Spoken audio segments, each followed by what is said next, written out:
Sem dúvida, sem dúvida. Veja bem, um dado aí é bastante expressivo, a meu ver.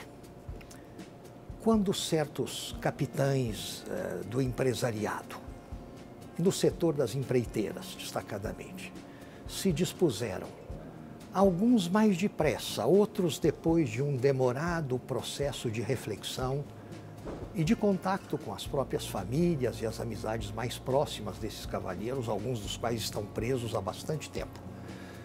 Quando se dispuseram à delação premiada, à colaboração premiada, foi porque se convenceram de que, embora não neguem a própria vilania, eles não foram os capitães da vilania.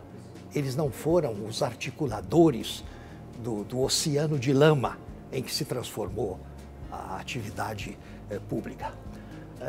De modo que estão dispostos a confessar as próprias culpas, ao mesmo tempo em que dizem tudo o que aconteceu e procuram com isso convencer a justiça de que as suas culpas, ao não exatamente corromperem, porque a iniciativa visivelmente não foi deles, mas ao aceitarem o achaque quando foram achacados pelos corruptos da função pública e adjacências, né, eles cometiam seguramente um crime, mas um crime desculpável em certa medida, na medida exata em que colaborem com a justiça na identificação das culpas maiores.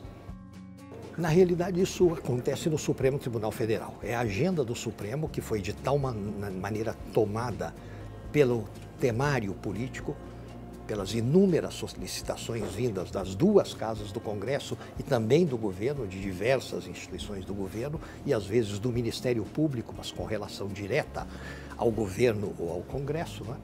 Isso de tal maneira assoberbou a agenda do Supremo Tribunal Federal que ele está humanamente sem tempo, sem energia para cuidar de toda a agenda não política que ele tem na mesa.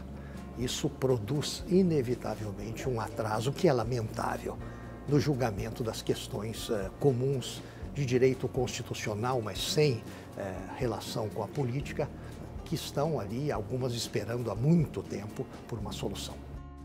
Nenhuma solução que engorde a máquina é adequada.